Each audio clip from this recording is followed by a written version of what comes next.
Yeah, we back. I know you thought we wouldn't be, but we back.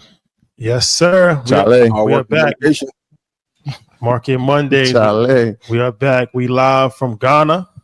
It's a lot going on right now in the world. Yeah, tell me about it. For sure. Fresh off the Bill Gates meeting to colonize Africa. TikTok. Today's exclusive, we reveal how Troy Rashad. The rumors are true. The rumors are true. Show love, yo.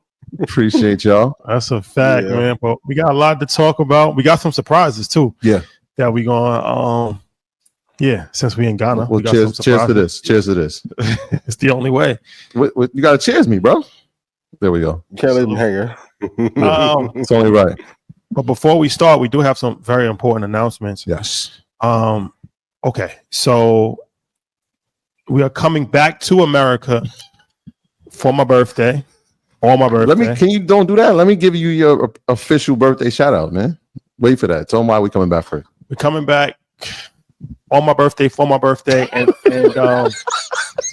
we are going to be doing something historic. We are going to be at Carnegie Hall. Yes. Let's see how you get to Carnegie. How do you get to Carnegie Hall? Practice, practice, practice.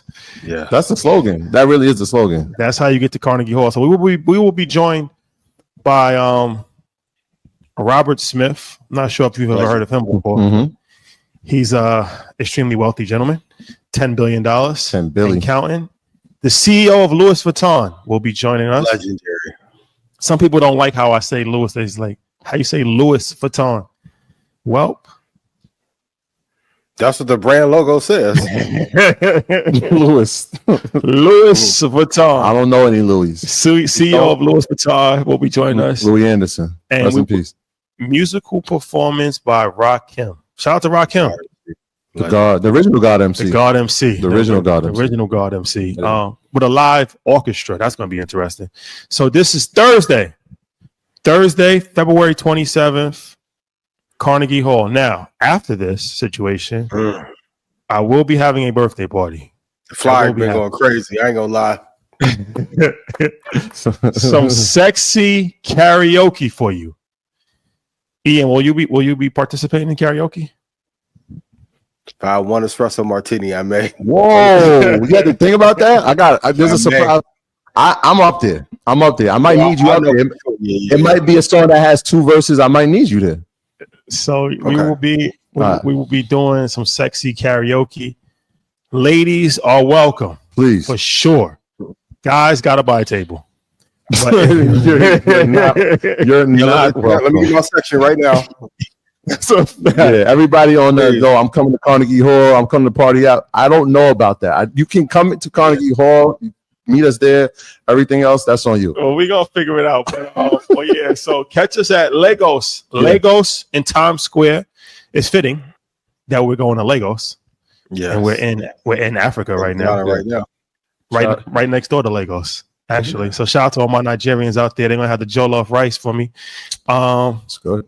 For sure. So we will be in Lagos, Times Square, 10 o'clock. If you want to go, you can RSVP. Link in my personal Instagram page. Okay. Does this mean when I do the birthday shout outs, we'll still give you a shout out. Still give you a shout out. Yeah, we still give him a shout out. Come on. Still gotta give it to him. It's his birthday week. It is Pisces season. So yeah, we're still gonna do that. For sure. And the last thing I'll say is that blackout. Yes. Wednesday, 10 o'clock. Check out Blackout. Very important situation. So there's a lot. A lot. And you're gonna be doing options soon, right? We are going to be doing it next Friday. Next Friday, options class. Yep. We back. Get EYO University. Make sure you tapped in. Get your membership. Go to EYOuniversity.com. But Troy's options class returns. We back. And it's a lot going on in the market. Yeah, shout out to everybody that attended the last one. We had over 1,000 people in there. I've been cooking up. While I'm here, I've been cooking up. I'm getting an international view. These past few weeks have been very interested in the market, so we got a lot to talk about, man. So make sure you're out there, March 8th at 7 p.m. Ian, anything that you would like to discuss before we start? Yes, public service announcement first and foremost. I'm gonna bring the gentleman on, but if anybody is messaging you on Twitter, Telegram, Black Planet, OnlyFans, trying to get you to send over crypto in exchange for anything. It's not me. Even one of these guys got so clever to use an AI that don't sound like me. I'm not reaching out to you for anything. Just want to be clear about that, but be careful. There's a lot of scamming going on out there. Number 2, if you want to get rich from the market, go to ianinvest.com. Stock Club call will be tonight at 9 p.m. Central. Microsoft, that price hit, I told you, 6,000 or lower was upon us. So if you want to know where to get in, where to get out, how to get rich from the market, go to ianinvest.com. Me and Troy been twinning on clothes. So and New York City, be there Wednesday. I'm be there early. Mike B. Please, respectfully. All right, let's get into it. Disclaimer? Of course, the disclaimer. Do your own research. Y'all know how this works, man. Our content is intended to be used and must be used for informational purposes only. It is very important that you do your own analysis before making any investment based on your own personal circumstances.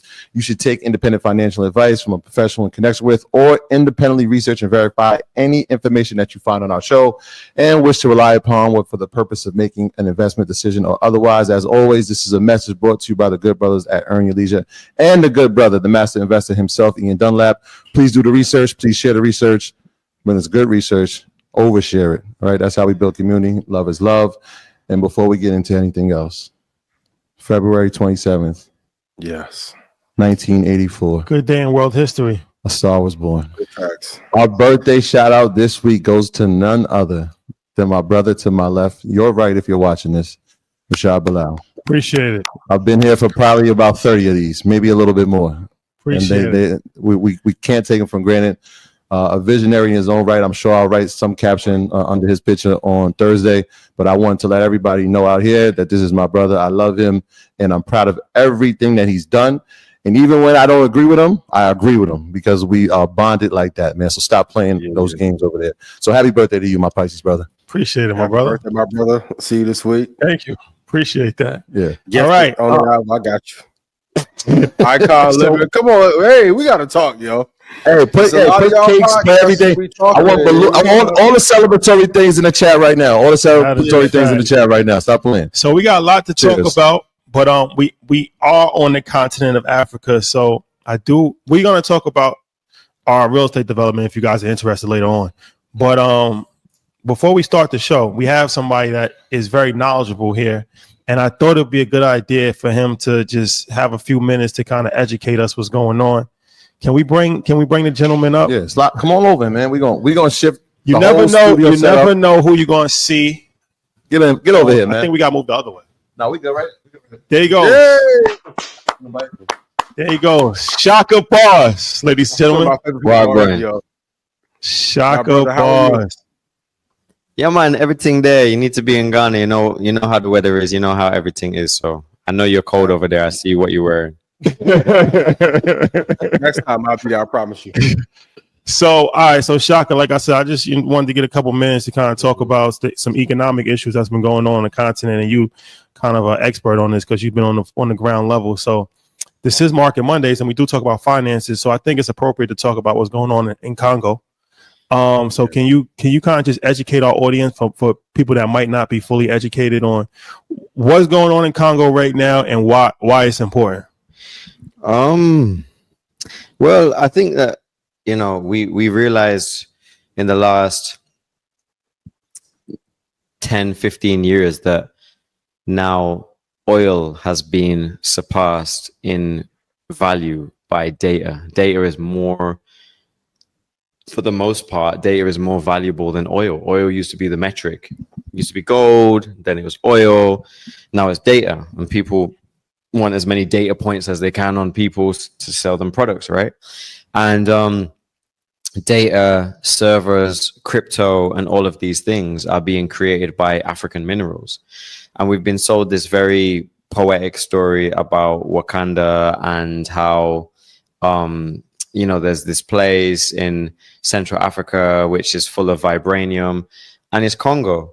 And right now what we have an Africa that should really be a United States of Africa, a USA, but it's very disparate and very separate in the way that it does business and it does trade. So like, for instance, if you want to go and speak to the USA, you got to speak to the whole of the USA. That's nearly 400 million people, or however many people is there. If you want to go and speak to Africa, you can speak to a country as small as Lesotho, or a country as small as Ghana, which is 30 million people, right? And you'll be having a China speak to them. That's 1.4 billion people speaking to a country of 30 million people. So obviously they have a lot easier way of being able to bargain. And what happened is, with Congo in particular, is that when the smartphone was invented, the minerals that were needed for the smartphone came from Congo. And so that was what happened in 1998 when Congo was invaded. And between 1998 and 2003, 6 million people died as a result of that grab for minerals. And you have a country like Rwanda, which has been historically the agents for their clients in Europe, who, under the guise of and you see people like John Legend, who clearly don't care about genocide, going and performing a few days ago Global Citizen in Rwanda. But then you have people like you have sisters like Thames who are canceling their concerts because they understand that the geopolitical, geostrategic battle that's going on in Africa right now is based on African resources. And I give you an example. When I was in Congo in 2022, so I've been going to Congo for nearly 10 years now. When I was in Congo in 2022, Rwanda was exporting $540 million worth of gold. Bearing in mind, they don't have no gold, right? But now Rwanda's exporting $1.6 trillion of gold, and they're projected to export annually. $1.6 billion of gold, and they're projected to export annually $3 billion worth of gold. Congo produces 160,000 tons of coltan and of cobalt each year, right?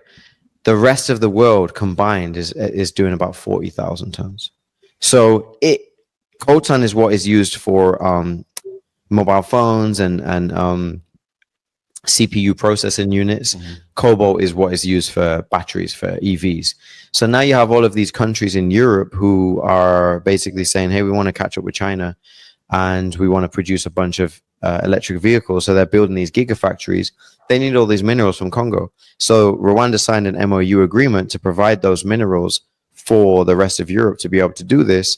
And then at the same time, they don't have these mines. So what do? They invade and they occupy a mine called Rubaya, which is the biggest coltan cobalt producing mine in the world. And all of a sudden, they've got record exports of this mineral. So where it's being touted as this, is being touted as an African civil war, because when it's like, black on black crime, they created this racist term. We never say white on white crime, right? They created this black on black crime in America to try and dehumanize Black Americans. They created tribalism and tribes in Africa to dehumanize Africa. So if it's a tribal war, it's like, well, they're killing each other, so it doesn't really matter. Where I'm looking on my phone this morning and I'm seeing 20 young guys being executed in Congo by these M23 soldiers who are being portrayed almost as liberators of ethnic Banya Mulenge Tutsis in Congo, but the reality is they're there for minerals. It's all follow the money game, and Congo has been destabilized for all of this time just for the specific reason of minerals. There's no other reason to kill that many people indiscriminately. And where we saw a few weeks ago 3,000 people killed in like 3 days or 4 days, like my village in Congo, that they came into the village in Congo. Everybody had to get out of the village in Congo. Thank God all the kids are back and everybody's safe. But they also had emptied a prison of 4,000 people, and 160 women were raped and burned to death. So these things that are happening in almost silence and secrecy. But really, the whole thing is just a minerals game. And Europe and China and everybody else is tacit complicit, because they know if the situation stays the way the situation is, then they'll be able to keep getting a free stream of African minerals. So this is when you talk about follow the money, and we talk about investments in the Magnificent Seven and all these tech companies, whether it's from a GPU standpoint or CPU standpoint, data centers. That's on the surface. But in order for them to have those products, it's kind of like goes down the line to the place on the planet that has probably every mineral on the planet Earth exists in Congo, correct? There's only two that it doesn't have, californium and moscovium. So every mineral on the periodic table, apart from those two, Congo has in abundance. So this is one of these humanitarian situations, and I want to get into that because we've been around each other a lot, but I've never heard the root of it. Obviously, the work that you're doing in Congo, we're here in Ghana, you have a school here, you're working in Ethiopia. When did the humanitarian efforts start for you?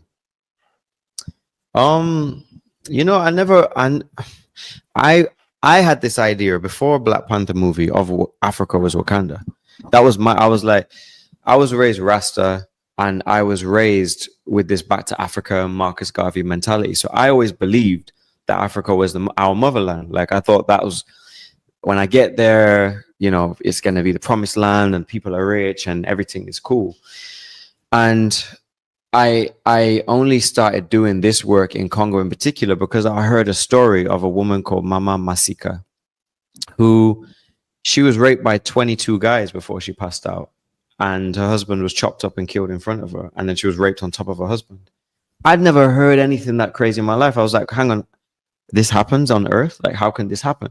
Like, how can you even be aroused by like that type of destruction of a woman? And when I heard that story, and I Googled which is the richest country in the world, and Congo came up. And then I Googled which is the poorest country in the world. Congo came up as well. So like GDP, Congo's annual GDP per capita is $550. But there's 24. Oh, well, I say forget 24. The 24 trillion is the old number. It's like 40 trillion dollars worth of mineral resources in the ground, because of the way that, you know, that the resources, especially resources that are sought after, appreciate over time. Now these resources are becoming more and more valuable. And so how can the richest country in the world be the poorest country in the world at the same time? And this continues in and along the lines of the rhetoric of Africa is a breadbasket for the rest of the world but can't feed itself. So I just was like, all right, cool. How can I go and help this woman and her family? Because I've saw what happened to her. And then I did a boxing match. I used to box when I was in the military. I did a boxing match, and I took the money to go and give to her family to just, that was the beginning of my journey in Africa. I'd always done things in the hood, in Leeds where I grew up in, I did various things in London as well. So I did stuff in my own community first, fitness, health, wellness, those type of things. But then I was like, I need to go over to Africa and see how I can be of use. But when I got here to Africa, I realized how many people are exploiting Africa, whether it's the politicians, whether it's the NGOs, neocolonialism. I've never seen anything like the amount of exploitation here as anywhere else in the world. So it started for me with that. But where I'm at now, it's like a sustainable business, I think, is the only way to do things. How can we stop some of the colonialism and taking from tech? Because the question that I always get when this subject comes up is, if we're investing in the market, we're kind of aiding in some of the corruption. Like, what's the solution to stop this from happening, or is there one? I know it's heavy, and I know it's layered. I mean, it's nowhere heavy as the videos that I got on my phone. I think that the gravity of the situation will only change because nobody's going to stop consuming tech. That's a given, right? But I think the gravity of the situation is only going to change when enough of our people care enough about it to change the way that the minerals are extracted. And it needs to be like, you know, apartheid South Africa, where the whole world's like, no, this is enough. There was a point at which everybody said, you know what, we can't just keep on using single-use plastics. And then everybody started to get the whole recycling thing. I think that this is, if you've seen the movie Avatar, this is Avatar. Literally, the land is being blown up. Villages are being burned so that Americans can take minerals. And because of the way that taxes are used for these heinous crimes, whether I went to war in Iraq when I was 19, 20. I didn't know any better. I didn't know what I was doing, but that was a war for oil. We got told that we were going there to protect, people and win over hearts and minds and all of this stuff. The reality is we were there for oil. Same with Afghanistan for opium and the methadone, codeine, all of those things that are in the medical, the big pharma. This is a war for the tech industry, and it's the ground zero for the war in the tech industry. And I think until there's a critical mass of people who know about this, are informed about this, and then say, no, this is enough, nothing's going to change, because the way it's being presented to people, the rhetoric and the discourse around it is just Africans killing other Africans. There you have it, Shaka. Thank you for coming. How can, before you leave, what's some resources that people can actually help if they want to try to help the situation? They can go to iheartafrica.com. That's IHEART Africa. No, not .com. Sorry, iheartafrica.org. IHEART, the word Africa, and then .org. We have an Instagram as well. I think there's so much stuff that is out there and it's researchable, but right now Rwanda's doing an amazing PR campaign to pretend like they ain't involved in this. And you got Kagame talking about, oh, he doesn't know where his troops are. Meanwhile, that was crazy. Meanwhile, right, I don't know where my troops are. Meanwhile, the graves are being filled in Rwanda of Rwandan soldiers that are dying. So there is a war going on. You can also check out the Instagram of iHeart Africa, check out the website of iHeart Africa. You can also go on my Instagram and check out various resources that I've shared over the years. I've been sharing about this for 10 years. But the main thing is that people, we were speaking about white Jesus the other day, right? We need to see ourselves as our own form of validation and love ourselves enough to care about what's going on with other Africans around the world. And until we see the kings and the queens and the gods in ourselves, and we see value in ourselves, this isn't going to change anytime soon. And while we still got the YNs, so the colloquial term is now running around in the streets of New York or in London with zombie swords stabbing each other because they're black, but when they see a white person roll through, they're like, whoa, I ain't gonna do nothing to that person. We need to actually see each other as brothers and sisters more. That's why I believe in Pan-Africanism. And yeah, thank you for having me. And I'm sure I'm gonna see everybody again at InvestFest. On a more positive note, though, we're building a city in Ghana. We're going to talk about that later. Yeah, for sure. On a more positive note. That's a fact. That's a fact. Build. Ladies and Thank gentlemen, you, my brother. Chakabars. Appreciate you. One of my favorite people. And our prayers are always with Shaka, man. We are always worried about him in his travels, man. We text each other in the group chat and we like, Shaka, just be careful, please. I know you're doing God's work, but please be careful. Sure. But I think it was important to kind of get that message out, because like I said, we are on the continent and we are going to be talking about lighter stuff later on. Positive stuff. Yeah. And for perspective, like where we're at is like probably 6-hour flight from Congo. 6 hours? Yeah. 6? Yeah. So it's like being LA in New York, right? Like, but you one part of the body affects all parts of the body. So you have to have some level of compassion, empathy, but most important, just to be informed. And it is a financial conversation, because we talk about tech all the time. QQQ, all these technology companies, and it's whether it's Tesla, whether it's Microsoft, whether it's Apple. Yeah, nobody's slowing down either. Nokia, all of these companies are getting their tech from Congo. So all right. Well, moving to another, I would say more lighter note, but this is pretty drowsy too. The stock market, the Dow dropped 700 points on Friday. Yep. Picked up today, but it's still a lot of uncertainty in the market, right? Like it's been choppy ever since Deep Sea. Yeah, ever since Trump got in office, it's been choppy. So okay. And that Friday was the worst day of the year as far as stock market wipe off. So are we in a cycle of buying opportunity? Are we in a cycle of uncertainty? There's a lot of people that's kind of nervous, people that might have just started investing in the stock market. What are we saying to these people? Number one, I understand your concern and uncertainty, but not less than number one. Whenever there's volatility to the upside of the market is always going to do the reverse. So the first 30 days he was in office, everything to the moon. The only person who may not be facing this volatility right now is probably Elon. Every other market, as a result, is slowly coming back and reverting to the mean. So this was bound to happen.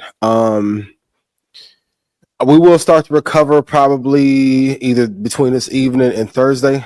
Point number two, expiration happened in the futures market. So there was a lot of selling of contracts. And then we'll talk about Buffett selling off VOO as he's doing his succession planning. But there's a combination of factors of now there's a lot of people that are starting to get worried about the impacts that the aggressive cutting through Doge is going to have.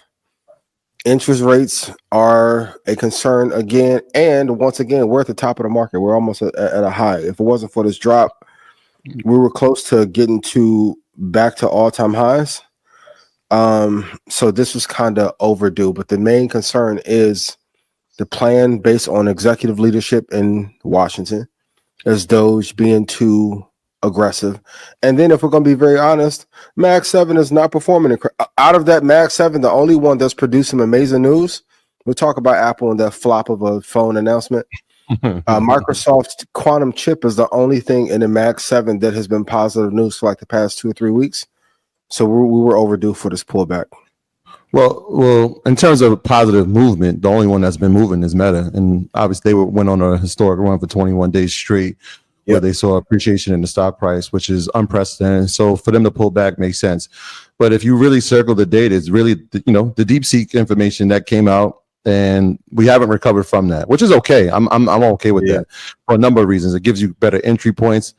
It's the same story, right? When things start to sell off, people are taking profit. I think we need to understand that part, right? So even when we'll talk about Palantir, when we start hitting all-time highs, people are going to take profit. And so when people sell shares, you're going to see movement to the downside on some of these stocks. But I'm always looking at it as an opportunity to buy. Anytime I see numbers pulling back to, where I had them as entry points, I'm looking at it as an opportunity. But it is a big week. And it's funny that you said we should see some movement between Tuesday and Thursday, because Wednesday is probably the biggest day of the first quarter, and that's Nvidia reporting its earnings.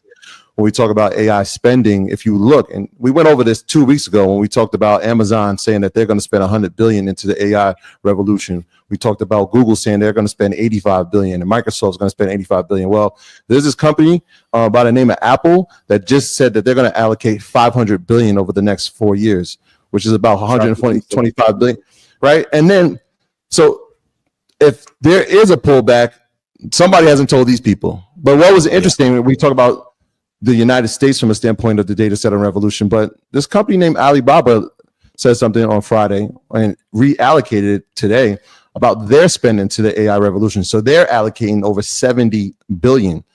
This is a Chinese, right? So when we talk about DeepSeek and doing things at an efficient level, well, how is that possible? Because Alibaba just said that they're going to buy 230,000 GPUs to facilitate this revolution. 230,000 this year. So it's an international war for sure. Like this race in this GPU market, China versus US is heating up. Yes. And at some point, go ahead. No, I was gonna say this is the war, right? So like if it was gonna be more efficient and it was gonna be less spend, Alibaba has learned something different, right? And so what we have seen is that the more compute power that you generally have is gonna translate to a better model. Right, that's what it has shown, right? Whether it's from Elon, what he's doing with Grock, or whether it's Claude with Anthropic, or it's ChatGPT with OpenAI, the more money that they're spending into the general compute, they're having better results. And when they don't, the competition is. And if the competition does, now you have to up your spend again. So, and at some point, Microsoft, Google, Grock, OpenAI, despite all the issues that Sam and Elon have had, they're going to have to at some point figure out how to figure their own tech all-star game and work with each other before China does get an edge. I do think the DeepSeek was a Trojan horse of misinformation. But to the bigger picture, though, Alibaba, there are a couple companies that are working on having enough compute to actually be a real threat that will topple our market. So, is it a buying opportunity? Yes, but this is a race to see who closes the gap on who has the most market share in GPU, and who wins the AI war. This when we talk for the next 5 to 7 years. When we talk about catalyst events, it's just not a domestic thing. You have to watch international news. And so when the president of China calls all of the largest cap companies to have a meeting, and then 5 days later, this is an announcement after that meeting, that tells you something. And so Alibaba, yes, I would watch what Baidu does, right? Because when we're talking about Alibaba, we say, oh, that's the Chinese version of Amazon. Well, Baidu is the Chinese version of Google.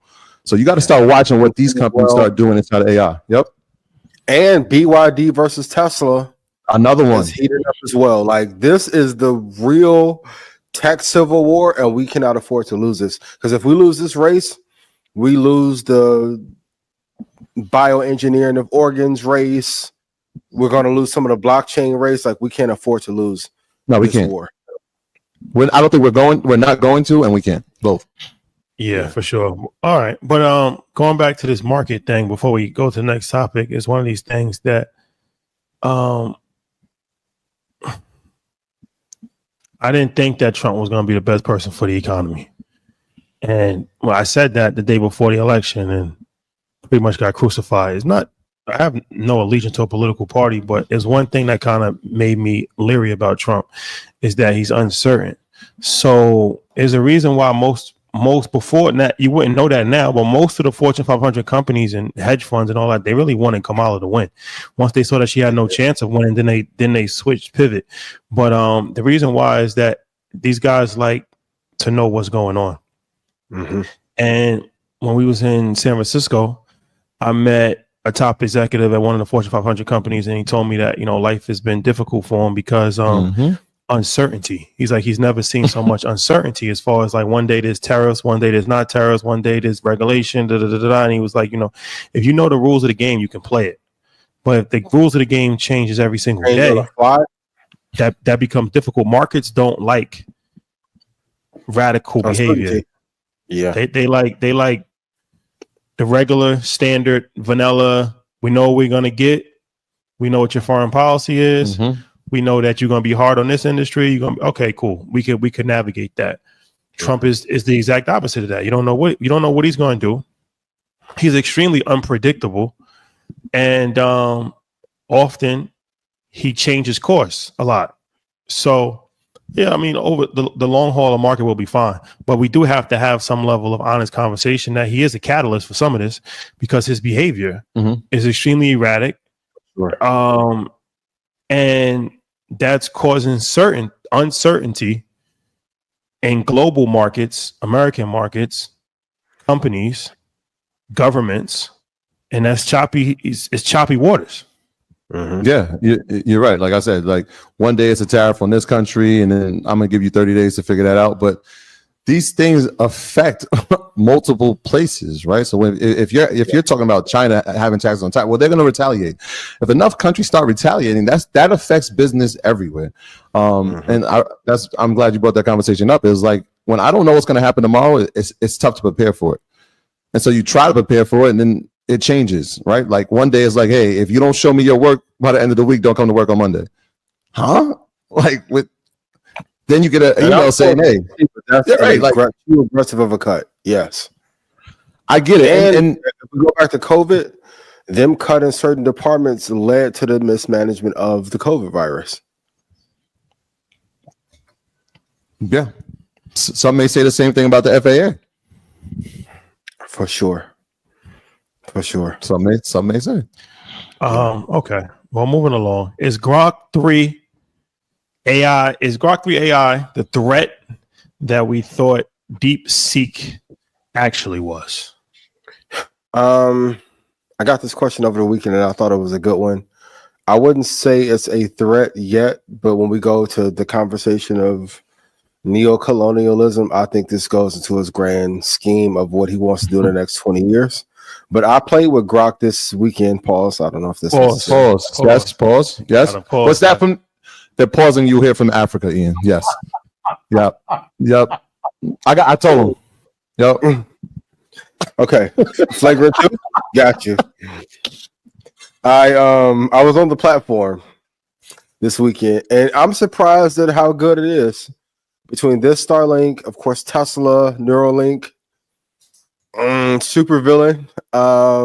He's getting into supervillain territory. I don't know if it's but it did deliver data, information, thinking, deep research better than DeepSeek did. So for right now, I don't think it's a threat. It's an asset that we need. OpenAI, Grock, what Microsoft is doing on the business landscape. We need these assets to be able to compete with what China's trying to do, because even though they've had that lull for the last 4 years, if they get this area right, they will probably surpass our market. And we have to start having a conversation. Is the big 4 or big 5 in China worth more than a Mag 7 if they get this AI play right? And if Xi Jinping lets them fly, it could be so. But I have to give Elon credit. I've been critical of him about a lot of things, but given that OpenAI was partially stolen from him to release this in this time frame, he's done a hell of a job. So it's interesting because I'm looking at the question. It says, "Is Grock 3 AI the threat we thought DeepSeek actually was supposed to be?" And I'm going to say yes, it is, because they're being honest, right? They're telling you, they're telling you, look, we're going to spend, and we're comfortable with spending. Here's why it is the threat. It's because of the amount of time that they're doing this in.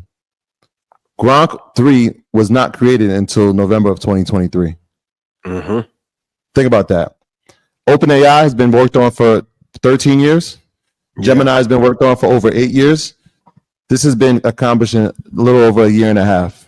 It already has the deep search reasoning capability that's performing at levels. But if they can grow this fast in this amount of time, and they're willing to spend, which obviously Elon is willing to spend, on top of the fact that he looks at OpenAI as a competitor that he needs to destroy, I think it's a threat. I don't know if it'll ever be. It doesn't have the branding around it that OpenAI and ChatGPT just have, because sometimes when you're first to the party, people just fall in love with that. But from a standpoint of functionality, performance, and capital, I think it's a threat that we thought DeepSeek could have been. Absolutely. To build this out, like you said, in a year and a half, it would be the equivalent of like a startup company being a car company and building something with a fleet of cars like the Cybertruck and 3 and a Y in 18 months. Like that's incredible in itself. And I'm hearing Microsoft and OpenAI are having some issues amongst each other. You don't say. You don't say. Yeah, we'll monitor the situation. Yes, this is real coconut, by the way. It's not brought from the. Where'd you get this from? Off the street? On the road. From the money. Ghana. Electrolytes. Shout out to my brother Alvin in the spot. Shout out to Alvin. Shout out to Quan. What up? You gotta have electrolytes. Keep your body alive. Yeah.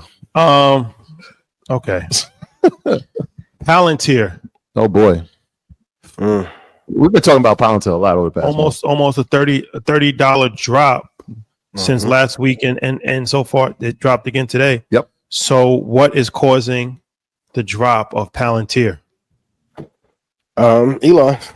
Some of these Doge cuts as he's whispering into Trump's ear. If some of defense spending, which ultimately I think we can't afford to have that cut, given Rashad, you've talked about this endlessly, how many just bases we have around the world. I don't know if defense spending can be cut.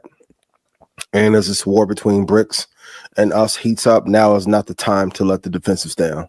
I just told another colleague of mine, time to invest in security a lot more, given enemy combatants being around, right? So, but I think also too, when the stock has run up so much and now they have become a stock darling, I think they're looking for any reasons to try and knock that stock down.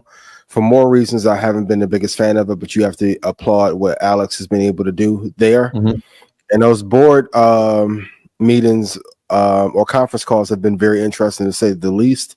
So I think they'll recover. But when defense gets cut or there's talks about it, it's definitely going to have an impact on their market as them being a newer contender in that space.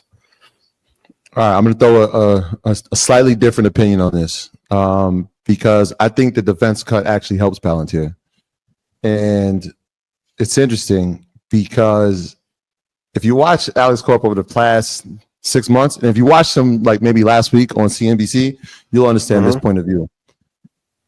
Yes, the Department of Spending or Efficiency, yes, they're announcing cuts, but he's also announcing what is inefficient. He's telling them like, yo, that's inefficient. Hey, what they're doing over there, we don't need it. I have a company that you actually need. Obviously, we talked about the government contract when it comes to Palantir. They've made themselves a premier company to invest with and a premier partner to the government. So if I keep telling you about everybody that's been inefficient, well, doesn't that bring more contracts to my business? The other reason why it dropped 30% again is when it hits all-time highs, people take profit. But you know who else takes profit? The CEO. He sold over 4 million shares last week for a round number of 1.3 billion. Not a bad week. Not a bad week, man. I mean, so when you take 4 million shares, you billion. I mean, you made 1.3 billion in a week. Couple that with the announcement of government cutting, I think short-term overreaction. I think you'll eventually see this company start running again and running up pretty high. Just because if we're going to cut, then there's going to be some money there that's going to be piled into them. I don't see them getting cut from the government spending. Rashad, I see what you're thinking though. What you got? If Jamie Dimon sold off a bunch of shares, if Alex sold off a bunch of shares in Palantir, and Buffett did, something is coming, right? You don't have three intellectuals at that level sell a lion's share of shares, and the market is only going to just dip 5%. There's not that much coincidence in the world. This happened a couple ways in 2022 when everyone started to lever off. That December, we kept saying CEO sell, CEO sell. And then, I mean, you look at historically, we talked about this when Josh Brown was on. Historically, it's a bad year when the first year for the incoming president. We only had 20 plus years in a row for S&P 500 ever in history. It's already did 2. Warren Buffett's been in cash since last year. Yeah. 330 billion? 330 billion. That's reserves. A lot of reserves, bro. And also, if you look at that Buffett indicator, we at 210% where it factors in the U.S. value versus GDP.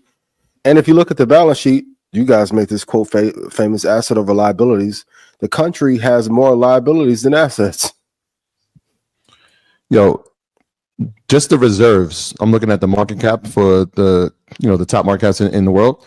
They would be number 32. Something like 32, just off reserves. Yep. They would be ahead of Alibaba, T-Mobile, Coca-Cola, Salesforce, and everything else that's below that. Off reserves, waiting to be deployed, I'm assuming. Good homework question I had everyone in Stock Club do. How much money does he have deployed versus how much he has on the sideline? It is a ratio you need to know so you can follow it in your own investment plan.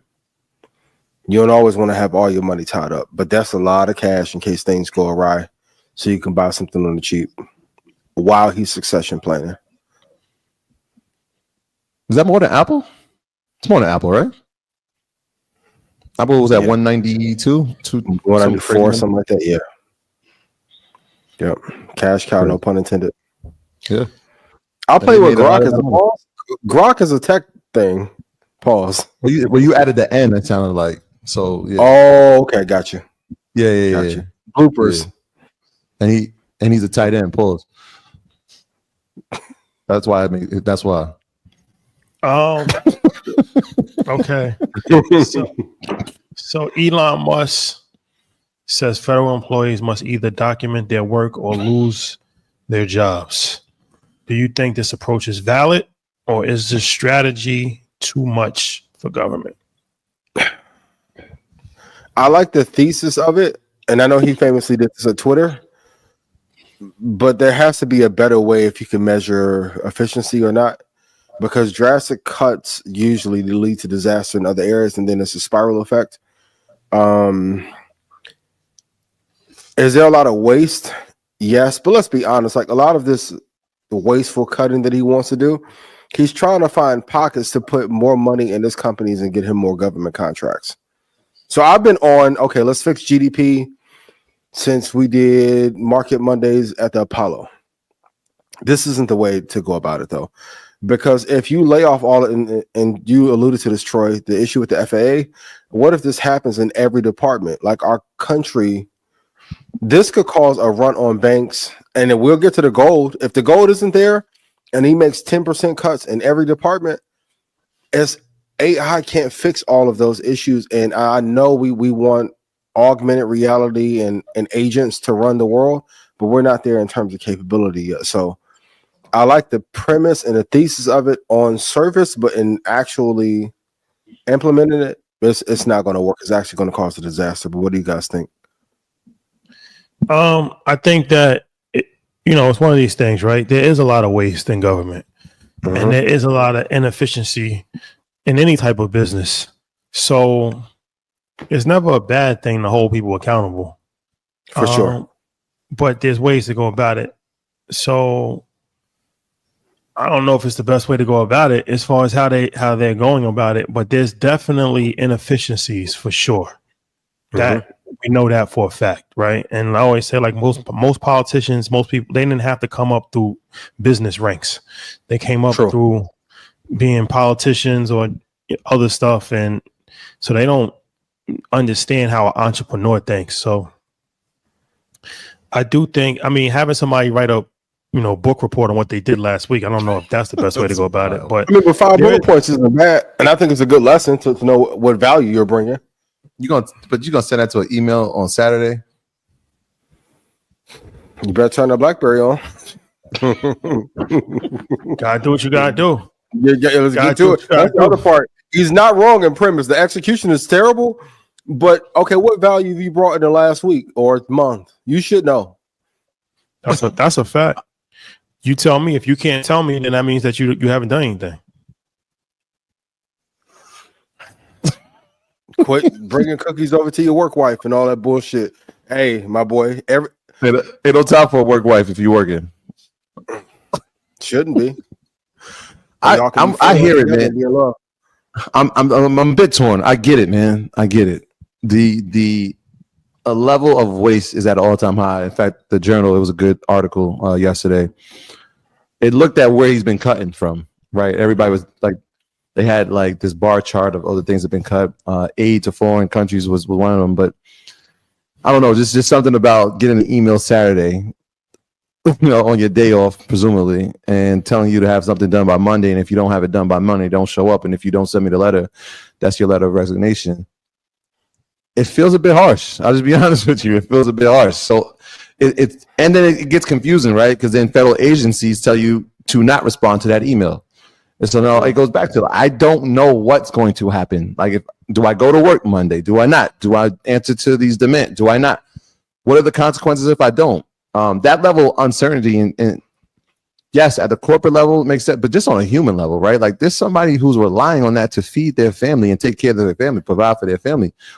You better answer that email then. Yeah, you better answer that. Take a little time while you watch it. It's not difficult to answer an email. But they said don't answer it. Well, just in case. Listen, whoever paid the bills, that's Hefe right now. Nobody want to say it, but if I bought the president to be in and he sent that out, answer it just in case. Answer the email just in case. Okay. The Kanye rug pull. Let's talk about, you want to talk about this now or on Blackout? Let's talk about Blackout. I feel like this is a Blackout talk. Blackout, yeah. Apple's flop announcement of 16E. Yeah, congrats. Are you disappointed in the release and their big announcement? What should they do next? What's the deal? Can I just give you your congratulations? Last week you said it was going to be a phone. I was like, nah, they're not going to do something silly like that.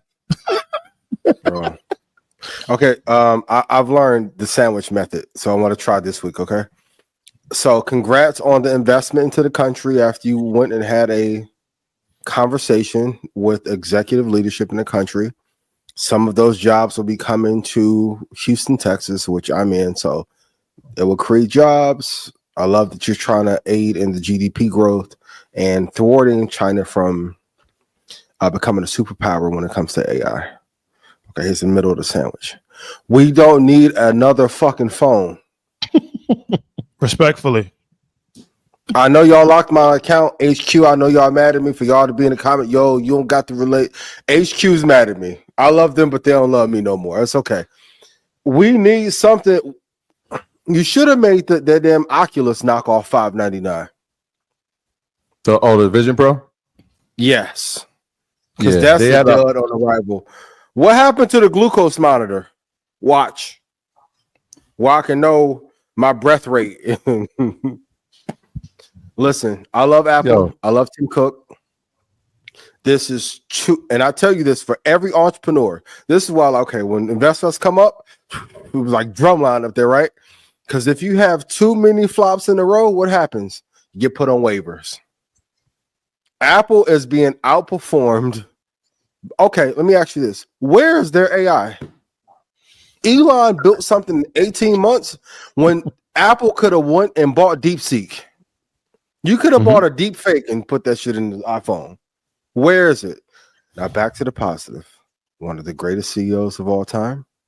He's operated his way into a multi-trillion-dollar market cap. I get all that. Stock is performing well, but they do need another hit product. And I'm going to keep saying, you need to go find Johnny Ive, take him out of his consultancy, pay him whatever $50 million he wants a year. They need another hit product. I know they get 30% out of the ecosystem. I've been investing in Apple for a long time. But if this does not become better, which is the onboarding tool to get people in tech on, it is going to have an issue. And there's a lot of videos from Apple fanboys and in corporate who used to work there who are asking now, is Apple becoming our generation's IBM? We're not there yet, but we're getting mighty. Let me ask you, how many does do I get on Investor stage before you say, hey, bro, not this year? 2 max, right? Oh, no. Thank you. You get what? This is a lesson of the year.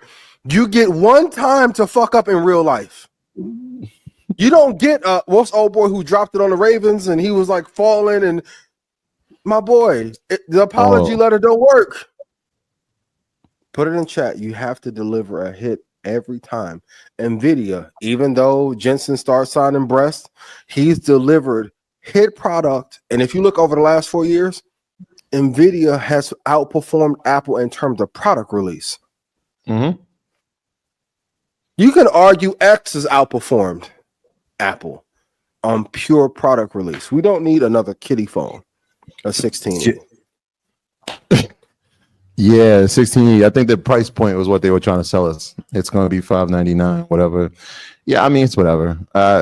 It's not a new product. I thought they should move into the healthcare space and have a product that would do that. I thought maybe they would finally, hopefully, figure out this Vision Pro situation where it only has. Check this out. Last year, it's been 1 year since it was released. It had 2,100 apps when it opened. Right, that first month.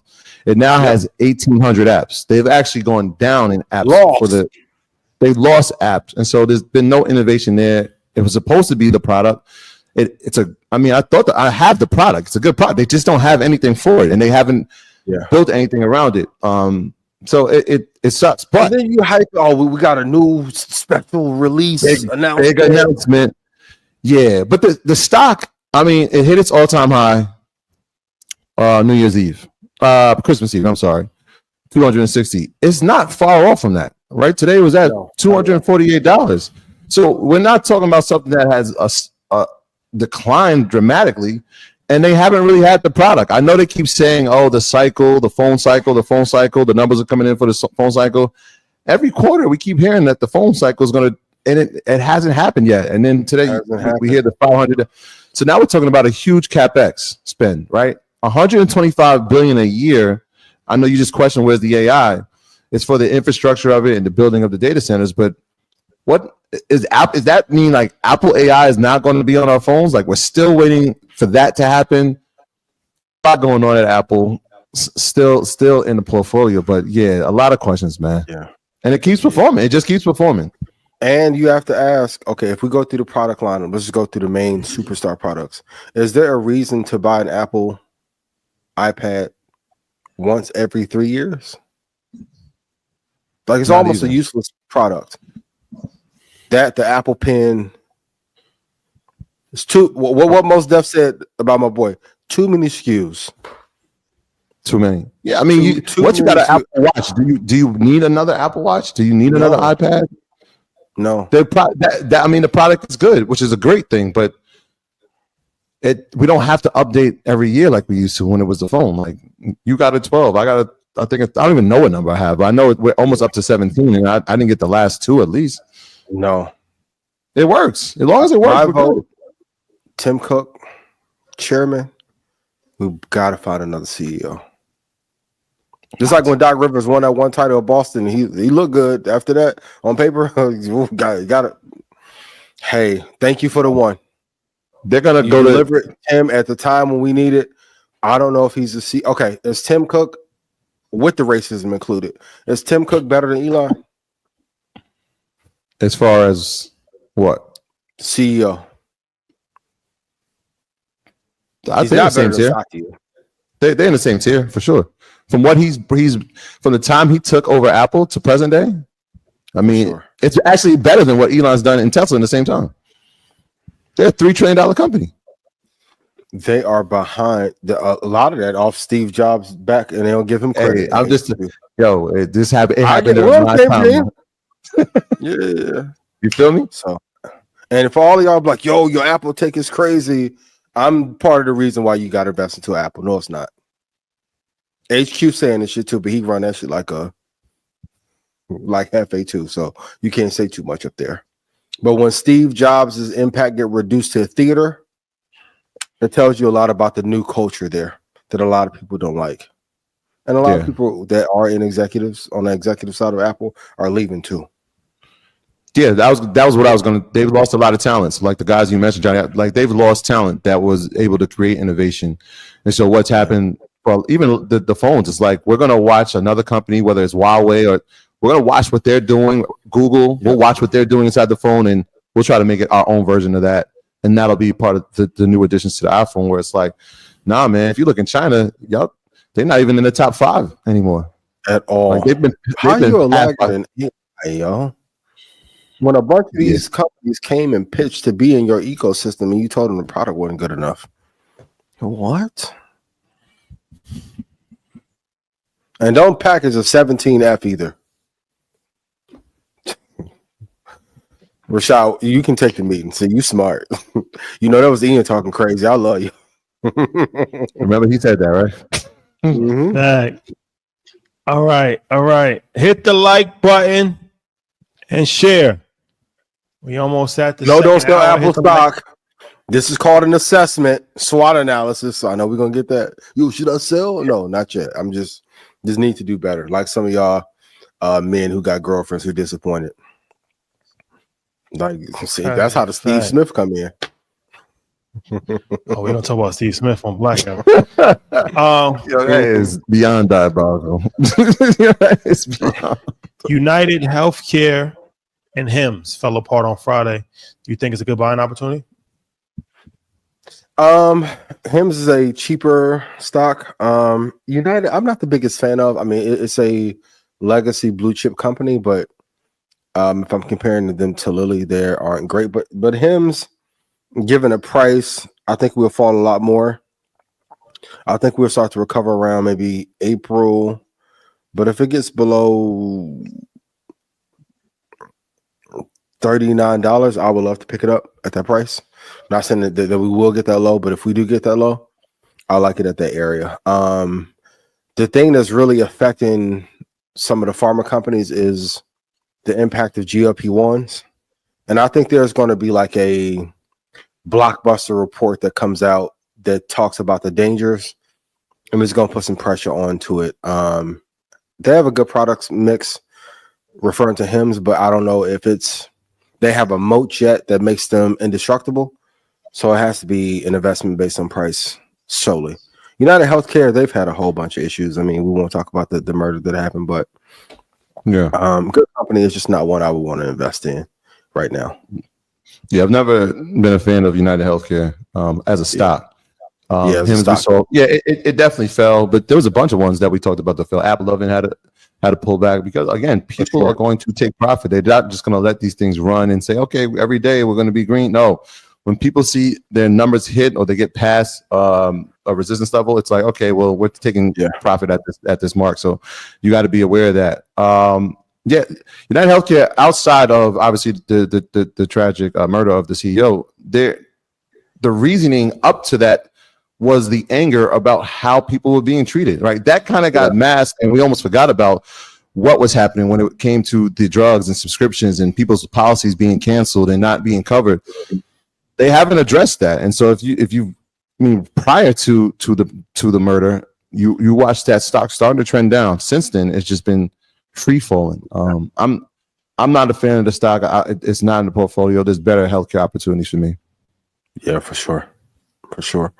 And I think going into this second half of the decade, there's going to be a heavy emphasis on great leadership, clients and customers being treated incredibly well, and companies that have a strong moat. Like, you can't argue to invest in UNH over Meta, Nvidia, Starlink when it becomes publicly availably traded. Like, honestly, T-Mobile is outperforming United Healthcare. It's just way better stocks that are available to invest in.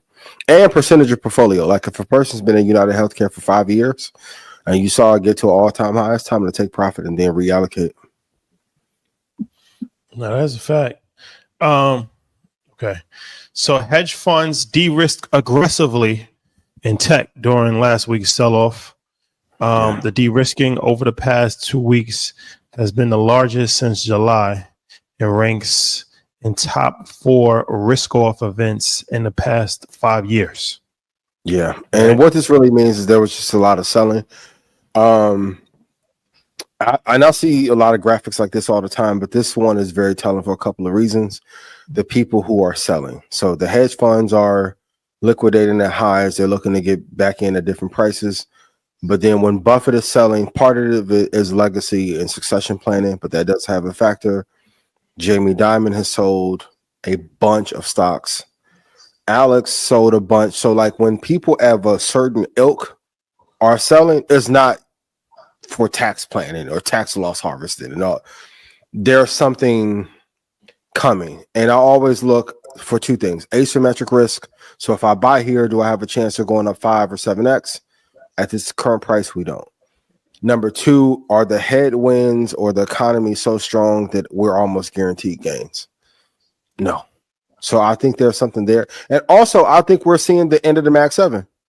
Remember, like, when it was like Gary Payton and Karl Malone on the Lakers that year with Kobe? That's what we are in the Max 7. It's like, it looks great on paper. Oh, phenomenal. But when it's time to actually play, I don't know if the Max 7 over the next 3 or 4 years are going to give the return that they used to. And it may be time to restructure what the primary positions are going forward. Yeah, I think out of there if OpenAI becomes public. If you look at how those companies have performed, you can understand why, right? Like, how many years is Nvidia going to perform or have 110% growth? How many times is Microsoft going to have an 80% growth over 2 years? And so, it makes sense when you see the potential of what they've done over the past 2 to 3 years. I would say probably since the pandemic, as to what they are now saying that they're going to spend, and they don't know the return on the investment yet. Yep. And so you want to be protective, right? You want to be cautious, and you want to make sure that you have risk mitigation if you're a hedge fund. So, yeah, I get it. Does it mean that tech is not going to lead the way? No. I think tech obviously still leads the way, but these companies have had a historic run. Nvidia for sure, even Apple, right? Like Tesla, we've seen that grow from 80 to now over 340, or when it was in its peak after the inauguration over 400. And so yeah, there'll be some that they pull out of, but I would be interested to see, now that they've shortened those positions, what are the positions that they are now allocating money to? Like, that's always the next thing, right? Because they're going to want to see the maximum growth over a term, whether it's 2 years, 5 years, 10 years. And so it's just a reallocation. Yeah. Quick question for you: if Elon go grab a GoPro and him and Donald Trump go into Fort Knox, and they discover all that gold isn't there, like I told everybody 3 years ago, what sectors are going to be most affected and fall apart? If the gold is not there, what does that do to the dollar? No good. Not good. Which And gold company? will shoot up to the roof. I mean, we think gold is hitting highs now. Shout out to 19 Keys. Gold may go to 15,000. So why would that be negative to the dollar? Troy? No, I'm asking. I want to know. Right. So I make sense. If this gold's not there, then that means there's less gold in supply, which means that the gold will go up. What's the relationship to the dollar and gold? There is no relationship. There is no correlation anymore, but now you have two currencies, one being Bitcoin and then second being gold, that have a higher value than the dollar and may drive the dollar down. And I think because there are some loans that are done based off of gold, I think that's mid-sized banking industry is done forever in the United States. But you said, but Bitcoin and gold, those aren't currencies though. You let the interwebs tell a Bitcoin is store of value. It's the end all be all of cryptocurrency. So, I mean, I think it'll be interesting to see. Elon Musk is not going to bring a camera crew in, and there's not going to be no gold, and that's not going to happen. So there's going to be gold there. There's not London over there right now. Yeah, they're gonna. If there's not gold there, they're gonna make sure there is gold there when they have their tour. Yeah, props. It's a 0% chance that they take a tour of Fort Knox and it has no gold in it. Yeah, this is 0% chance of that happening. Yeah, they're not gonna have a camera crew. I just don't think they do it. I mean, they might. Trump said he wanted to do it with a camera crew, so I mean, it's not out of the realm of possibility. But I think if they do it, it'll be more of a PR stunt to just show that it's there, boost the confidence in America. But I don't see that happening. If you let Elon's son wipe a bug on his, he not. What's the Idris Elba did it in London? Well, they have gold. They took him down there. No, they have gold. America has gold. Yeah. Why would America not have gold? Gold all in my chain. I'm not saying that we don't. I'm just saying that I don't think he's going to bring a camera crew to be the grand reveal of it. It's going to be like broadcast TV, and it's going to be like, oh, look at how much we have, and who knows if it's real or whatever. It is what it is. It's all the marketing. Tune the blackout. We were not going to talk about this either, but tune in the blackout. Trinidad James. And we got to talk about Trump's attack on the FCC on blackout also. Yes. So, okay. Warren Buffett's cash pal, we talked about this. 334 billion. But even outside of that, you talked about this a few times today as far as, are we headed into a negative territory for the stock market? Should traders start to sell off their positions? Are we headed towards a downward spiral? I think we're going to have a lot more pressure this year. I think April and May could be tough. Definitely going into InvestFest, like how it was last year, the market will be down. I think the summer will be rough. I think by the end of the year, that cohort of leadership will figure out power structure and what to do and have a clear roadmap, because there isn't a clear roadmap. Like you said, it changes week by week, kind of, or based on who he's talking to. And the market doesn't like uncertainty. I don't think you should sell off your positions. If you got in at a bad price, maybe liquidate and get back in at a better price. But the part that isn't being talked about in Warren's decision making, clearly Charlie passed, that's having an impact on how things are run. Because Charlie was a big part of Berkshire. He may not get the credit for it, but he was a vital part to that organization and friend. And Warren is getting older. I don't know how many more years he'll be able to run that ship. So I think he's trying to equip the new leader with all the cash and tools that he needs to be a great leader. Now, having that amount of cash on hand allows you to buy some companies, whether they're publicly or privately traded. So I think that's good. But I think it's just a changing of the guard. And also, if he's been holding that VO position for 5 or 6 years, you got a great return. It's time to liquidate and cash out. So, with this leadership not being the strongest, not having a clear roadmap, the market being at all-time highs, it's a good time to take profit if you're unsure and wait till the market is calm and you have a clear roadmap for what's going to happen over the next 4 or 5 years.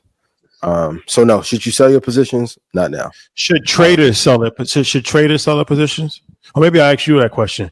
If you're in an options call, because if you invest in long term, it doesn't matter, right? We encourage dollar cost averaging. So you supposed to invest when the market is up, and when the market is down, you're always supposed to invest and hold long positions. But you can get burnt very badly on a stock that's a stock option, because that's limited. That's a limited time. Even if it's a leap, it's still a limited time. And then there's time decay. So should people start trimming their option positions? It depends on what the company is. I think you got to use days like Friday and days like a month ago when we saw the entry point, right, as your entry point. That becomes the most important thing. And but then you bought a dip, and then it dips again. Well, that's what I said. It depends on the company you're in, right? Because if it hits a support level that you already are anticipated, and it goes again and hits first and second support level, then you're like, okay, this is my entry point. Now, could it dip lower? Yeah, it could. This is why I always use time as that variant. So even now, like I have these calls out to 2027 January. Some of the March 27 calls are out. I'm looking like, all right, I'm taking into account the volatility that may happen. So if I'm looking at Warren Buffett's portfolio and I'm in those companies and he's selling, yeah, that might be a catalyst event that I might have to wait for this to pull back even lower to enter. But you got to have your strategy before you enter the game. And so look at the company, right? Look at where you're going to enter it and be disciplined, right? You're not going to catch it on the way up. I know a lot of people are like, oh my gosh, if we don't get pound to here, it's going to run to 200. Well, this is why you got to be patient and know your spot. Where you enter the position is going to be the most important thing. And invest in long term or invest in options. Yeah. And if you're interested in trading, especially on the futures market, when you have volatility and the market is tilting down, you can make more money on the drops. Like it's almost the 10-year anniversary of my August 24, 2015 trade. Some of my best days have been when the market has been falling apart like they did Friday. Trading has considerable risk, of course, but if you know your targets, like it's easy now to get 100-something ticks out the NASDAQ. But the thing is to not overtrade, not jump your position if you miss your move in your entry, not to chase another one, but stick to the game plan. All these moves, it just puts more pressure on Nvidia to perform, I feel like. Right. It's like Nvidia, please come save the day again. It used to be Apple that would save us, and now, well, quote unquote save us, but it feels like it's Nvidia now, right? So like the market will move if Nvidia has a great, well, I guess it's relative what great is anymore, but as long as it doesn't underperform, you'll start to see some upside. So when is that? 28th? On Wednesday, 26th. Yeah, Wednesday. 26th. Yeah, so we got a few. I'll go over the earnings a little bit later, but yeah, you always the 26th is always circled on the calendar. Once they said that's it, it'll be reporting. Okay. Live Nation. Yeah. Saw a record of $23 billion in revenue last year. Troy, I got to give you credit. I want you to take it away. I know this is one of your darling picks back in the day. They are rebounding well. What do you think about them now? I've said it for years. I have said it for years. It actually left my options portfolio and this is interesting, and I talked about it in EYLU. At the time, it was kind of trading sideways, and I was like, there's better opportunities. And one of those opportunities that I actually took the allocation from was I invested in CrowdStrike. So this is like in July. I actually talked about it in July class. And so I like Live Nation. It was one of those pandemic plays where we saw a hit. And obviously, if nobody's going to concerts and nobody can go anywhere, that stock is going to crumble. And I always said, right, and it just makes too much sense. At some point, people will be going back to shows. People will be having live events. There'll be major artists going. And so when you see Beyonce do over $600 million on the tour, when you see Taylor Swift do $1 billion on the tour, now you got Kendrick and SZA going on tour, Drake's. All artists are going on tour. Why? Because that's where their money is made, and it's a great revenue model for them. The festivals, they have a monopoly, right, between quote allegedly they have a monopoly. I have to say that between Ticketmaster and Live Nation in terms of the events, but also in terms of the arenas that these events takes place in. And so I don't see that slowing down. Right, people are going to shows at an all-time rate.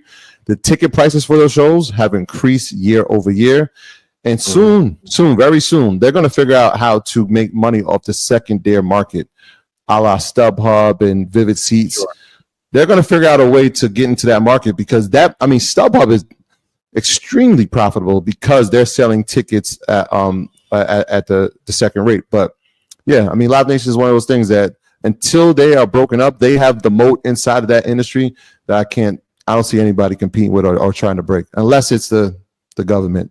I know they have a few litigations out there, but eventually those will be settled. Live Nation and Ticketmaster will operate as usual, and the company's going to keep growing. Another company Apple could have partnered with in a better fashion on their Vision Pro. This one. Yeah, but I don't think they put enough chutzpah behind it. Pause. There was companies. I think we said this a couple of years ago about what spaces would that be great in. Imagine going to a live show and sitting in your living room.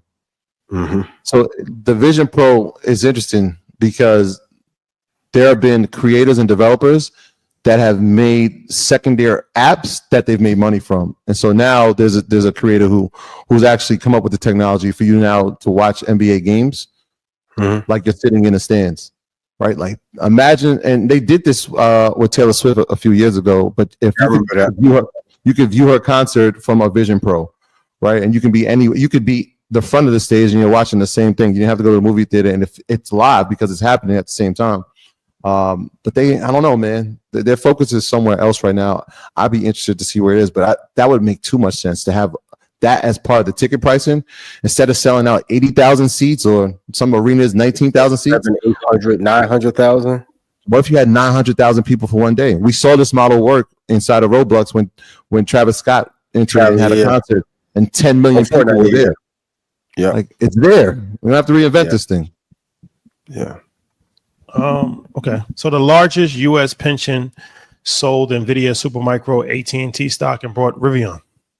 Is that a sign of the times that we're in? The Rivian move, I can't. It befuddled me, but the price is so cheap. I was like, okay, maybe it can bounce from $11.97 to $12 up to $30. I get selling off some Nvidia to take profit, but to replace it with Rivian, I think is a mistake. But I do think people are exhausted from the Nvidia trade, so I'm not surprised at it. I haven't been the biggest fan of AT&T, but we have to be fair. AT&T is a better company than Rivian. I'm just wondering, why do you think they bought that company? The truck isn't bad, but the company isn't, or the stock isn't that strong. Not saying they're going to go out of business, how like Nikola did, that they filed for bankruptcy. Told you. Oh my gosh, yeah, I saw that. But I was shocked as why you would put this much money, especially a pension, into a stock that isn't top 200 or 300 in the States or top 1,000 worldwide.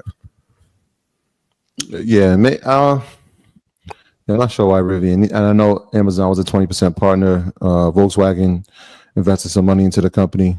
Yeah, maybe it's the growth potential there, right? Like if it goes from 12 to 30. I mean, that's a hell of a gain, right? They can be a catalyst for the growth. Yeah, maybe that's 100% growth. This type of move could, be the catalyst, like you said. Whereas, again, is Nvidia going to have 100% year this year? It's tough. So. It's tough to continuously do that. AT&T has always been stagnant. Now, Supermicro has a chance. I mean, it's already at 100% for the year. They've rebounded. We got to give them credit. They bounced off that concrete and rose from the dead. But that one is kind of contingent on what Nvidia does, and so for sure, it's tricky, man. It's tricky, but yeah, I think this is a growth potential move. Yeah.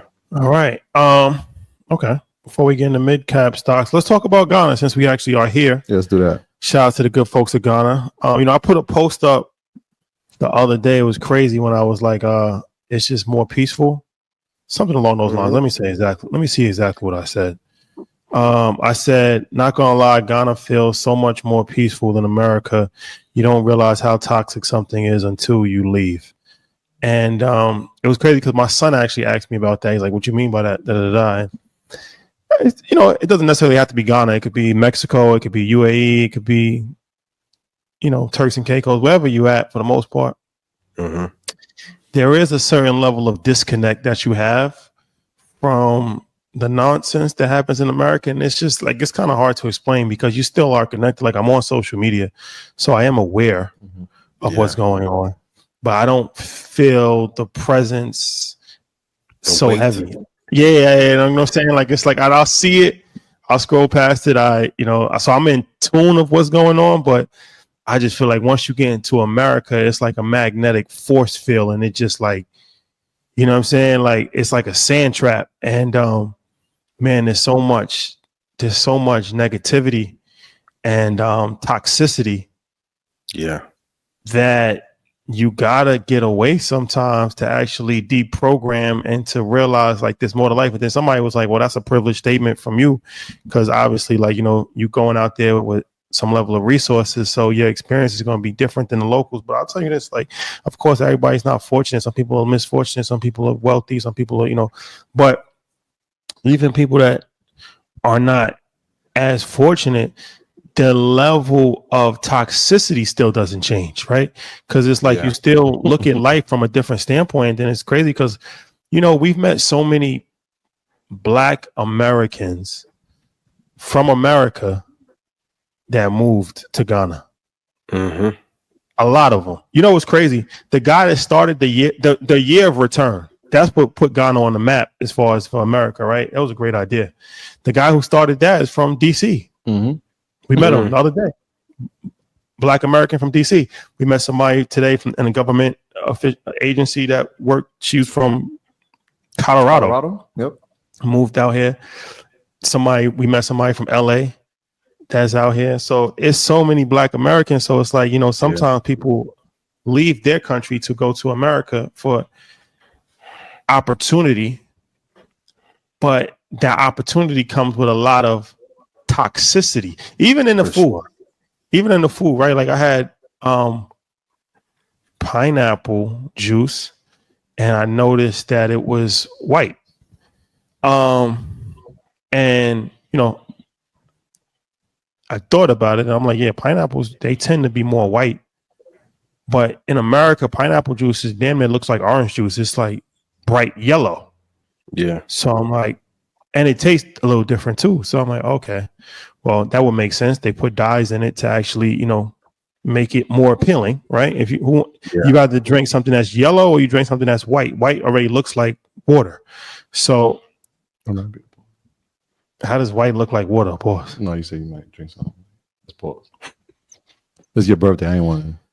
So yeah, you know, it's one of these things, right? Like it's one of these things that so much stuff that you don't realize until you actually travel outside the country. But Ghana has just been a great haven for us because everybody that we meet is so welcoming. I want to ask Alvin a question on camera because there is a myth of like that. I want like African. Thank you. Please address that. Yes. Yeah, because do you ever feel that when you're there? Because online is one thing, but in person, I never had negative issues. I never felt anything. Of course, anything can happen. That's like saying, like, okay, you go to New York City and you get robbed, but that doesn't make every single person in New York City a robber, right? We got one of our points. I want to just ask you a question real quick, Alvin. This is live. We can. This is live. So yeah, let's bring. So Alvin, first of all, he did an episode with us. So Alvin, he's the brainchild for this whole situation. Him and his partner Kwame, they're huge, super humble guys, but they're huge real estate developers. They're like titans of industry. And he's also was in the music industry for a long time. But long story short, he's from Ghana. He's Ghanaian. So you said something to me. You said something to me that was really insightful because, you know, sometimes when we post stuff, the feedback that we get as Americans from people in America is like, why would you go over there? Like you colonizing and like they don't need you over there. And like, it's like a bad thing. Like we're taking advantage of the situation. and you said something that was insightful. You was like, I'll let you say it, but you like, yo, people come from other countries all the time, and like y'all come, like y'all actually assimilate. Y'all don't exclude yourself. So why would they say these things? I don't understand why they would say that. Yeah, I think it's just lack of information and lack of education between, as usual, Black people. It's not only African Americans that come to Ghana. Like, you've been to the airport, you've seen an influx of Chinese, you've seen an influx of Caucasians and people from all over Europe. So I think it's just the way we're programmed naturally to just not get along. It's just it's easier to hate first, and it's like hate first, ask questions later. So I just think that's why this project is more important to me than real estate, because when people see us actually doing things together and in the spirit of brotherhood, it just makes them understand like a lot more could be done. Like, real estate is just the first step. And just the fact that we were able to come together and do something of this magnitude in the first move. I mean, I can't even imagine what we're going to be doing 10 years from now. But can you speak to like specifically Black Americans because like I was telling him, we met like at least 5 people from America that moved to Ghana, right? And they all like, it's vibes. Like they've assimilated inside the culture. Yeah, I mean, they're not like trying to plant the American flag here, right? Like, I mean, at the end of the day, if you go to a country, you learn the way of the people, and if it resonates with you, you can stay. Like, there's no one here trying to impose any cultural differences. Everyone is just learning. Everyone is trying to understand each other. I mean, we're also not that much different. Like, to be fair, like, it's not like you come to Ghana and you got to eat some weird stuff you've never seen before. Or it's not like it's not like it's a blood oath that makes you African. It's just, people just want to always find a problem. Like, there's things like if the things I see in New York that I'm like, oh, okay, I can see how that could be, related to stuff from Ghana, So like, I just think there's this lack of education, and sometimes people just want to hate on everything. That's the thing too. Before because now people say like, don't impose your culture when you come out there. Like, the culture's already here. Like, it's all interwoven. We all rap, we all dance. we all rap and we all dance. We all eat rice and peas. So it's the same thing. And can we dispel the myth that Africans don't want African Americans there? Because I feel like that's done to stop us from unifying.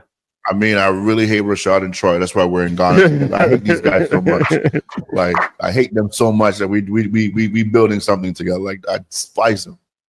It doesn't make any sense. Like, I just think that the larger notion is to try and always disqualify the connection between all Black people. That's what it is. And so obviously you have the few people that don't really contribute to anything, that talk so much, and then it becomes like, it's not even trendy, to be honest. Like, those who are really at the top collaborating are collaborating, so let's just keep it a buck. That's a fact. And then can you talk about wealth in Africa? Because we started the program with some unfortunate situations, but there is wealth, right? I mean, you talking about before, like, you came to America and you was like, no, that's not wealth. Like, you know what I mean? Yeah, talk about people like that's owning beaches and owning, like, the way wealth is in Africa is different. Like, you have people that are born into owning acres of land. Like, that's just from day one as a baby. Like, they're just born into owning, like, all kinds of things. And, if you look at it, I went to school people from the Ashanti region, and naturally they're entrepreneurs. Like, that's the thing from the Ashanti Kingdom. Like, they pass down wealth from generation to generation. In Ghana, we have a lot of really wealthy women as well. Like, so even coming to America, like, learning how, female entrepreneurs were perceived over there was a little confusing for me, because where I came from, there are a lot of really wealthy women, So I just think that there has to be a more dialogue, really. Like, at the end of the day, it's like, if you don't know, you don't know, right? It's one of those things, and it's not a secret. You just got to ask the questions. Yeah, I got one thing, because when we walked on the land the other day, we were standing next to each other, and kind of had a moment where it was like, this is pretty surreal. But what was really impressive was about who was building it, right? You said, yo, Troy, this is 1,000 jobs for our community. Yeah. Talk about that. Talk about Joseph, the master engineer, because people need to hear these stories, because they'll look at it and say, oh, we brought somebody else in to do this. But nah, man, somebody you went to high school with. Yeah, Joseph went to my high school. He was a couple years behind me, and he literally is the the master engineer on the project. And he's actually, before this project, he actually was the master engineer on other projects of repute in Ghana. Like he was part of a major stadium development in Ghana. So when we met Joseph and we were like, oh, you went to a high school, it was even like more, it just felt better, right? And then on top of that, like the way he just mobilizes the men is amazing. We created more than 1,000 jobs, and everyone has bought into the vision of it. So some of them don't even want to go home. You know, like at Christmas, we were like, you guys know it's cool, can go home to your families. They were like, nah, man, we have a deadline, and they want to stay. Over 1,000 jobs have been created from this. We'll probably create more jobs when we go into the next phase, which is more houses. But more importantly, we also want to build a different community for all these guys, because they still want to be around when it's all said and done, so they could also be part of the community for sure. Alvin, appreciate it, my brother. Thank you guys. We got to go to dinner though, so that's a fact. That's a fact. Thank you guys for having me. Appreciate it. Mondays. That's a fact. This is a legend, y'all. This is an absolute legend. And you know what's so crazy too is that I was running on the street the other day, 7 o'clock in the morning, and the guy stopped me, and he's like, yo, I've been listening to you guys for 5 years. Then he starts having a whole conversation about how in Ghana they don't have the same access to the American brokerages. So he's like, yo, I can't invest in a lot of these stocks because like Charles Schwab and Fidelity, I can't open an account because I'm a Ghanaian citizen. So then he starts talking about crypto. Long story short, tapped in, super tapped in. So all over the world. So I'm glad that he was still here, because I just wanted to say that. So Somber City, I just wanted to dismantle some myths. It's not for just Black Americans, it's for anybody. But of course, we would love for Black Americans to come, but it's for people in the diaspora. And the diaspora is all over the world, right? And local people as well, local Ghanaians. Some people say like the price is not affordable. It's 15% lower than anything that's on the market. That's another thing too. They like, why you? So one of his partner, Kwame, he's reading the comments. Somebody was like, why are you charging this much? He was like, imagine charging real estate prices in Ghana. Like, you know what I'm saying? Like the way y'all thinking about this, like, yo, these people have means. Like, you know what I'm saying? Like we charging percent lower than what any other construction comparable is. So it's not unaffordable. And it's not colonialism. Working with them. It's not about imposing your culture. Like I said, everybody, the culture's already here. Listen to the music. Everything is all vibes. Like, so a lot of times is better there. Exactly. So a lot of times I just come from ignorance, man. I think everybody should just get out and travel. But if you have not done anything, you should not be speaking, because what you might do is negatively affect somebody else. People are impressionable. So, you gotta speak from firsthand experience. But we are in Ghana. If you've seen what we put on Instagram, it's amazing to see the development. 66 days? 30% complete in 66 days. So different. It's a different level of engine to see it, right? To see, like, we walked in and I'm like, with the mom, like, yo, Shotty, you standing on your street right now, bro. he was like, wait, what? I'm like, yo, this is your actual street.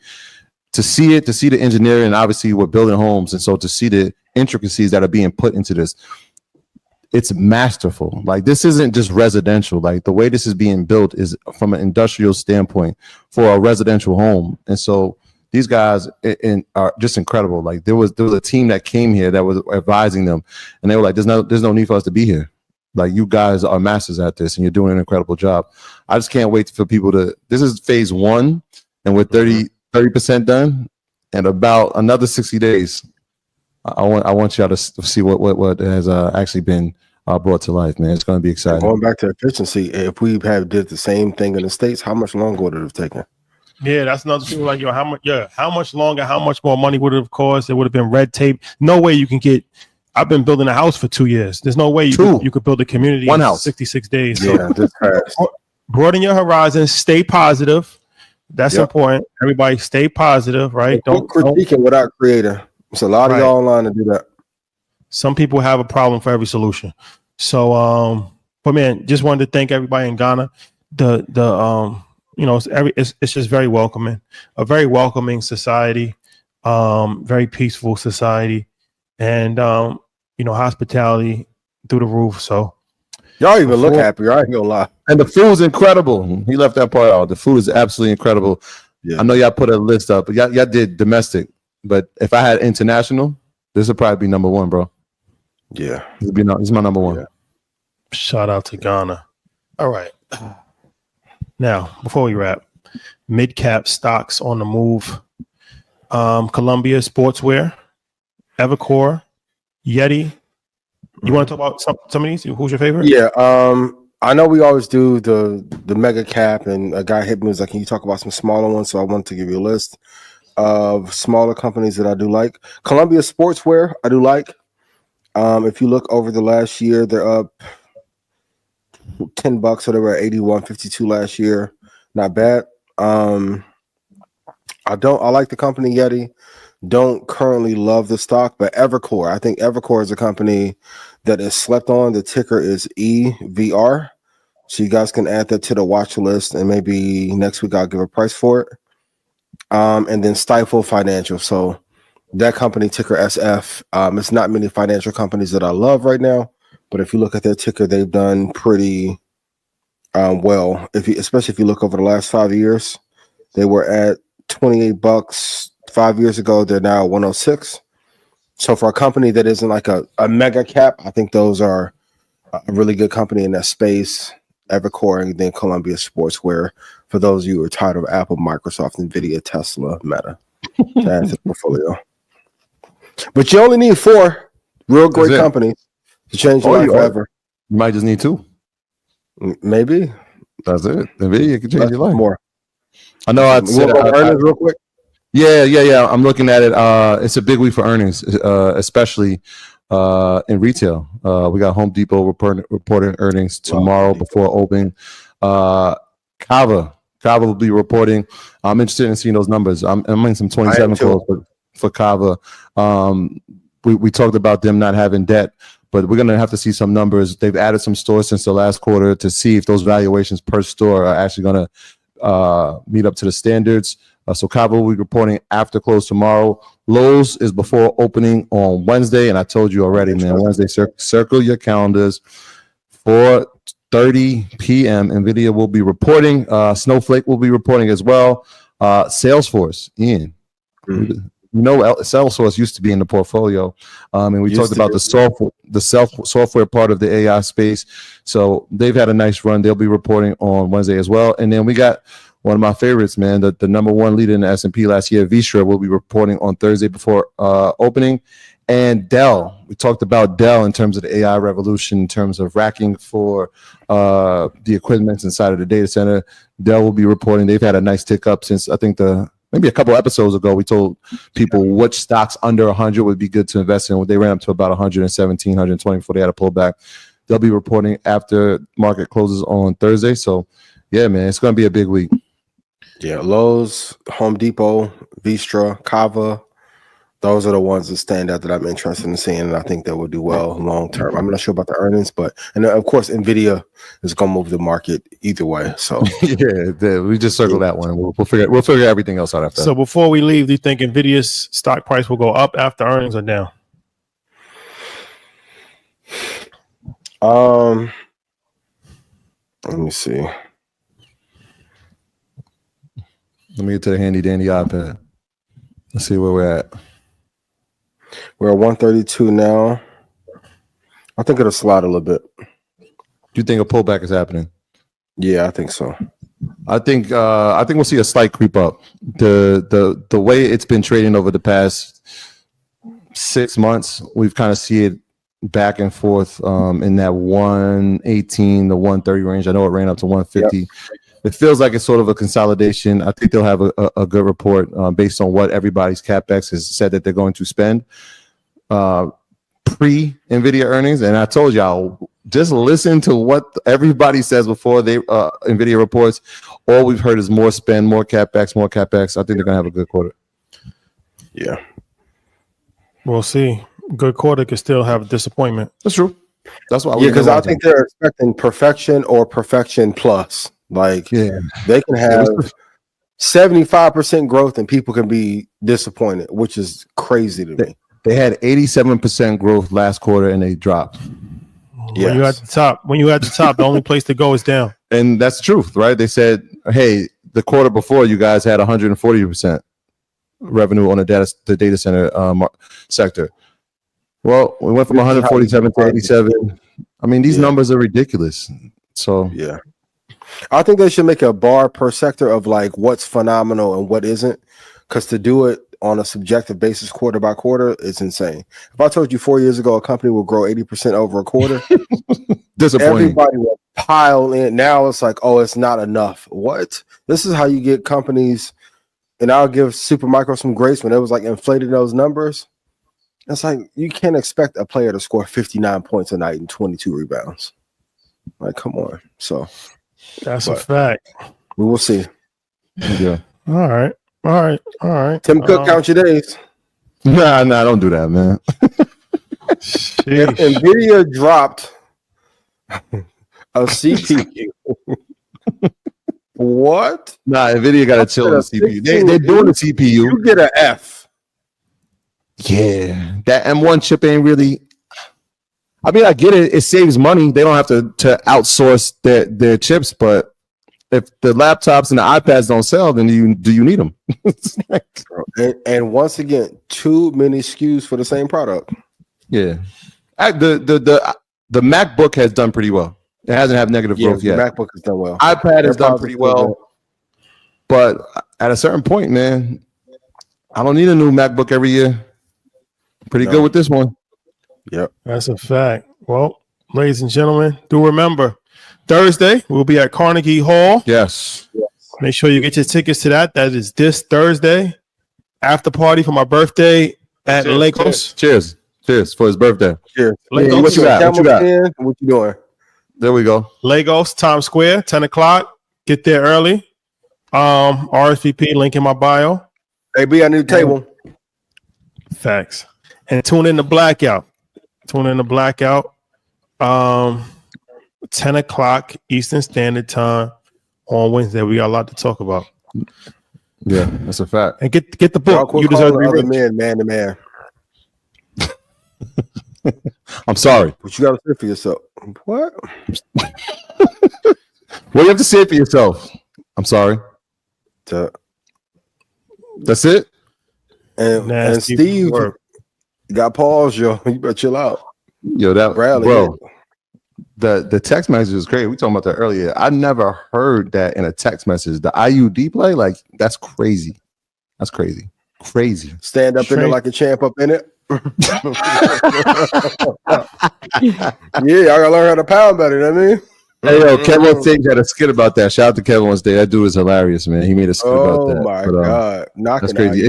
Crazy. Shout out to you, man. Shout out to the JBP on their 10 years. Shout out to them. Everybody over there. 10 years is no small feat. That's crazy. Paved the way for a lot of people in the space. Ian, you was up there, man. Shout out to you. I'm sure it was a hell of a time. Brother. Making my rounds. Y'all gotta have to go do something. You know, man, I gotta keep adding to the brand. You know what I mean? Shout out to all you podcast critiquers smoking on you. Pause. Y'all cannot fuck with me when it comes to this. I hear you, baby boy. I know a lot of y'all be having a lot to say. Then I punch back and it be, oh, you went too far. Too far. I don't know if you know, but we did the garden. Facts. Keep going. Royal Albert Hall. Keep going. Blackout numbers. If we're gonna keep it a thou wow, blackout numbers going crazy too. Keep going. For the record, them boys the best fest. Y'all be talking this who the best Potter shit, and then I'll never see y'all do no stadiums and no 10,000, 20,000, nothing. Oh, don't forget Ghana. The fake downloads. Review that. Yeah. They about to build a Coliseum in Ghana. You talking about thumbnail? Chill. And wait till next month. Chill. Don't get them. Chill. Y'all can have meetings. Wait, I'm in a meeting. Arrivederci. Yo, what do I know? I'm in a meeting. It's been real, ladies and gentlemen. A little shorter than we usually do, but you know, we out the country. What you expect? You got it. Hey. What you expect? You gotta be good, man. Take care of America till we get back. Love is love. We appreciate you all.